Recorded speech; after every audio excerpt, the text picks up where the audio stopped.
നമസ്കാരം. The path is the goal എന്ന discussion സീരീസിൻ്റെ അടുത്ത സെഷനിലേക്ക് വീണ്ടും ഏവർക്കും സ്വാഗതം. നമുക്ക് ആദ്യം മെഡിറ്റേഷൻ ചെയ്യാം. കണ്ണുകൾ അടച്ച് ശാന്തമായിരിക്കൂ. ഭൂമി മാതാവിനോടും സർവചരാചരങ്ങളോടും അന്തരീക്ഷത്തോടും കൃതജ്ഞത രേഖപ്പെടുത്തൂ.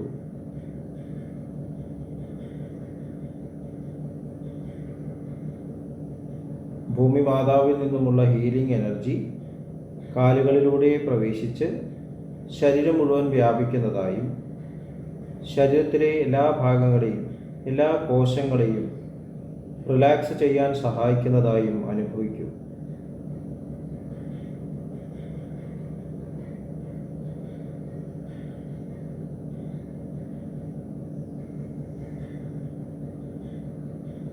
ഇപ്പോൾ ശരീരം പൂർണ്ണമായും റിലാക്സ്ഡ് ആയി. ഈ റിലാക്സേഷൻ ഹൃദയത്തിൽ അനുഭവിക്കൂ. ശ്വാസം ദീർഘമായി ഉള്ളിലേക്ക് എടുക്കൂ.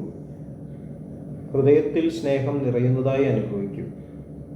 ശ്വാസം പുറത്തേക്ക് വിടുമ്പോൾ സ്നേഹം പ്രപഞ്ചം മുഴുവൻ വ്യാപിക്കുന്നതായും അനുഭവിക്കൂ.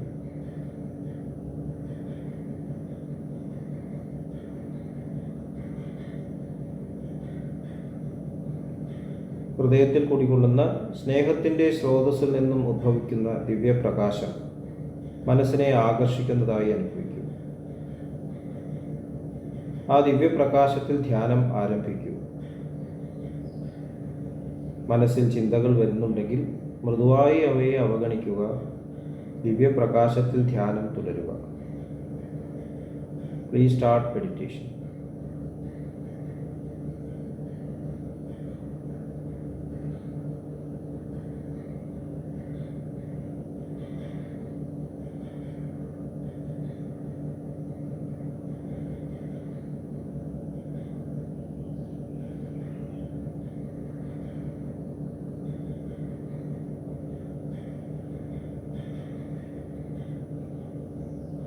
ഓക്കെ, ആ കണ്ടീഷൻ ഹൃദയത്തിൽ നിലനിർത്തി പതുക്കെ കണ്ണുകൾ തുറക്കൂ. എല്ലാവരെയും ഹാർദമായി ഹാർട്ട്ഫുൾനെസ് സഹജമാർഗ് മെഡിറ്റേഷൻ സിസ്റ്റത്തിലേക്ക് സ്വാഗതം ചെയ്യുന്നു. എങ്ങനെ ജോയിൻ ചെയ്യാം എന്നത് ഡിസ്ക്രിപ്ഷൻ ബോക്സിൽ കൊടുത്തിട്ടുണ്ട്. നമ്മൾ ലാലാജി മഹാരാജിൻ്റെ പ്രിൻസിപ്പിൾസ് ഓഫ് കോൺവെർസേഷനാണ് ഡിസ്കസ് ചെയ്തുകൊണ്ടിരിക്കുന്നത്. അപ്പം അതിലെ അടുത്ത പാരഗ്രാഫ് വായിക്കാം. A person whose tongue is polite, civilized and cultured has a large, pure and noble heart and thus has a wide sway over the minds of others. The pure heart, in communion with the base or the source, pours itself forth naturally with nobility, magnanimity and love. It leaves an impression immediately and progressively makes deep inroads and establishes itself in the minds of all. But ambiguity and indecision are not encouraged. നമ്മൾ ഇതുവരെ discuss ചെയ്തുകൊണ്ടിരിക്കുന്നത് നമ്മുടെ സംഭാഷണ ശൈലി യഥാർത്ഥത്തിലുള്ള ആ ഡിവൈനായിട്ടുള്ള ആ സ്റ്റേറ്റിൻ്റെ expression ആവണം എന്നാണ്. അവിടെ ലാലാജി മഹാരാജ് പറയുന്നു, ആ തരത്തിൽ സിവിലൈസ്ഡ് ആയിട്ടുള്ള വളരെ കുലീനമായിട്ടുള്ള ഒരു നാവ് ഉപയോഗിക്കാൻ പറ്റുന്ന ഒരു വ്യക്തി, പൊളൈറ്റായിട്ടൊരാൾ, അങ്ങനെയൊരു വ്യക്തി, അങ്ങനെ വ്യക്തിക്ക് വിശാലമായിട്ടുള്ള ഹൃദയം ഉണ്ടാവും എന്നാണ്. അതുമാത്രമല്ല, മറ്റുള്ളവരുടെ മനസ്സിൽ ശരിക്കുള്ള ഒരു ഇംപ്രഷൻ ഉണ്ടാക്കാൻ സാധിക്കും. അപ്പോൾ നമ്മൾ ആദ്യം മനസ്സിലാക്കേണ്ടത് ഹൃദയം എന്താണെന്ന്. വിശാല ഹൃദയം, നമ്മൾ ഈ ടേം എപ്പോഴും ഉപയോഗിക്കാറുണ്ട്. എന്താണ് വിശാല ഹൃദയം എന്ന് പറഞ്ഞാൽ? നമ്മുടെ ഫിസിക്കൽ ഹാർട്ട്, വിശാല ഹൃദയം എന്ന് പറഞ്ഞാൽ അതൊരു രോഗമാണ്, കാർഡിയോമയോപ്പതി എന്ന് പറയും. അപ്പോൾ വിശാല ഹൃദയം, ഇവിടെ ഹൃദയം എന്നുള്ള ടേം ഉപയോഗിക്കുമ്പോൾ എന്തായിരിക്കും ഉദ്ദേശിക്കുന്നത്? സഹജമാർഗത്തിൻ്റെ ആദ്യ ഗുരുവായിട്ടുള്ള ലാലാജി മഹാരാജ്, അദ്ദേഹമാണ് ഈ പ്രിൻസിപ്പിൾസ് ഓഫ് കോൺവെർസേഷൻ നമുക്ക് നൽകിയിട്ടുള്ളത്. അദ്ദേഹം സ്പിരിച്വൽ ഹാർട്ടിനെ, മനസ്സിൻ്റെ പ്രവർത്തന മണ്ഡലമായിട്ടുള്ള സൂക്ഷ്മ ശരീരം ആണ് എന്ന് പറഞ്ഞിട്ടുണ്ട്. നമ്മുടെ മനസ്സ് ഒരു വിശാലമായിട്ടുള്ള ഒരു ക്യാൻവാസിൽ പ്രവർത്തിച്ചുകൊണ്ടിരിക്കുന്നു. ബോധം എന്നുള്ള ക്യാൻവാസിൽ നമുക്കത് ആർക്കും കാണിച്ചു കൊടുക്കാൻ സാധിക്കില്ല. ഇനി അങ്ങനെ ഒരു സാധനം ഉണ്ടോ എന്ന് ചോദിച്ചാൽ ആർക്കും കാണിക്കാൻ പറ്റില്ല. അതിൻ്റെ എക്സ്പ്രഷൻസ് കാണാൻ സാധിക്കും. മനസ്സെങ്ങനെയാണ് എക്സ്പ്രസ് ചെയ്യുന്നത്? ശരീരത്തിലൂടെ, ഇന്ദ്രിയങ്ങളിലൂടെ.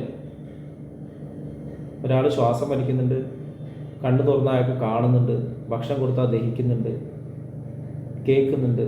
ഇതൊക്കെ കാണിക്കുന്നത് അയാളുടെ മനസ്സ് ആക്റ്റീവാണ്. നല്ല ആരോഗ്യമുള്ള ശരീരമാണ്, പക്ഷെ വിളിച്ചാൽ മിണ്ടുന്നില്ല, ശ്വാസം വലിക്കുന്നില്ല, ഹൃദയം പിടിപ്പില്ല. അതിൻ്റെ അർത്ഥം എന്താണ്? മനസ്സ് പോയി. എവിടേക്കാണ് മനസ്സ് പോയത്? മനസ്സ് എവിടെയായിരുന്നു? മനസ്സ് നമ്മുടെ ഉള്ളിലുള്ള ലൈഫിൻ്റെ കൂടെയാണ്. മനസ്സ് ശരീരത്തിനൊപ്പമല്ല. ഇത് മരണസമയത്താണ് തെളിയുന്നത്. ഉറക്കത്തിൻ്റെ സമയത്ത് ഇത് നമുക്ക് എല്ലാ ദിവസവും കാണുന്നു. നമ്മൾ ആഴത്തിൽ ഉറങ്ങുമ്പോൾ ശരീരം നമ്മളെ കൺട്രോൾ ചെയ്യുന്നേ ഇല്ല. ശരീരത്തിലിപ്പോൾ കൊതു കടിക്കുന്നുണ്ടാവും, ചിലപ്പോൾ തിരിഞ്ഞു കിടന്നുണ്ടാവും, ആരെങ്കിലും എടുത്തുകൊണ്ടിട്ട് പുറത്ത് കൊണ്ടിട്ടുണ്ടാവും, ആരും അറിയില്ല.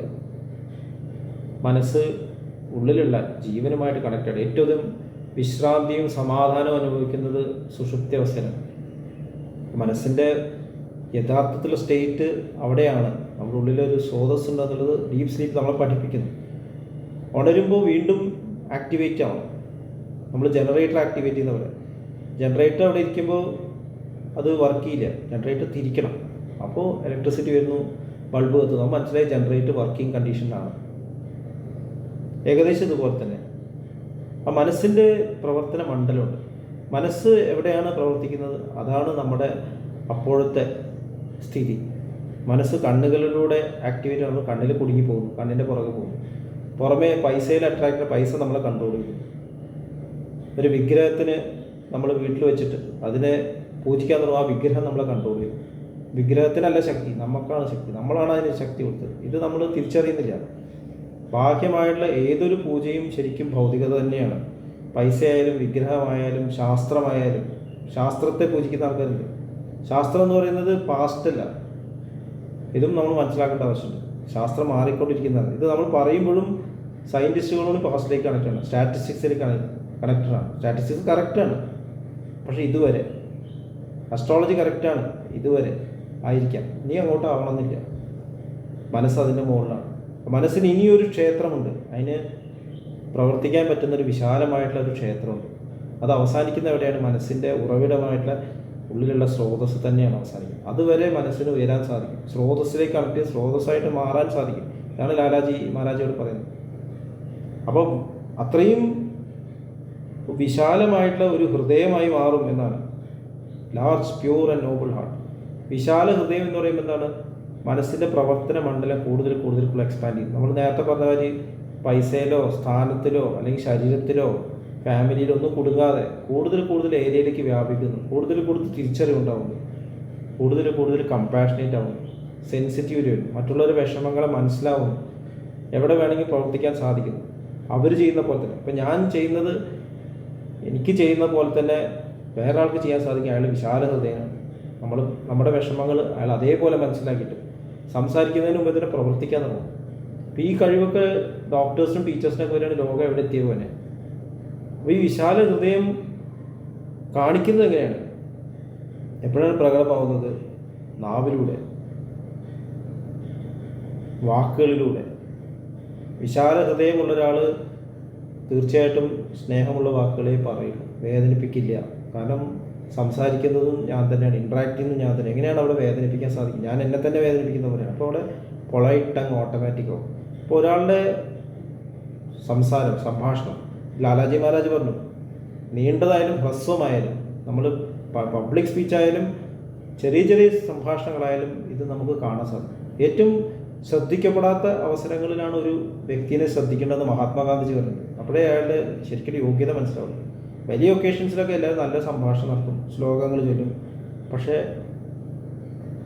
ഒറ്റയ്ക്കിരിക്കുന്ന സമയത്ത് അല്ലെങ്കിൽ ഏറ്റവും ബുദ്ധിമുട്ടുള്ള സാഹചര്യങ്ങൾ, സ്വാർത്ഥതയെ വല്ലാതെ എന്താ പറയുക, നമുക്ക് കൺട്രോൾ ചെയ്യാൻ പറ്റാത്ത അവസരങ്ങളിൽ നമ്മൾ ടങ് സ്വീറ്റായിട്ട് ഇരുത്താൻ പറ്റുകയാണ്. നമ്മൾ അതിൻ്റെ അർത്ഥം തന്നെ നമ്മൾ സ്വാർത്ഥതേനെ, സെൽഫിഷിനെ ട്രാൻസെൻഡ് ചെയ്തു എന്നുള്ളതാണ്.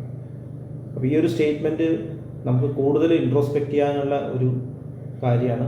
എല്ലാവരും ഈ സ്റ്റേറ്റ്മെൻറ്റിനെ കുറിച്ച് കൂടുതൽ ഇൻട്രോസ്പെക്റ്റീവ്, അതായത് നാവിൻ്റെ കൺട്രോള്, നാവിൻ്റെ പൊളൈറ്റായിട്ടുള്ള യൂസ് ഹൃദയത്തിൻ്റെ വിശാലതയെ കാണിക്കുന്നു എന്നുള്ള ഈ സ്റ്റേറ്റ്മെൻറ്റിനെ ഒന്ന് ഇൻട്രോസ്പെക്റ്റീവ്. അടുത്ത സെഷനിൽ വീണ്ടും കണ്ടുമുട്ടാം. നന്ദി, നമസ്കാരം.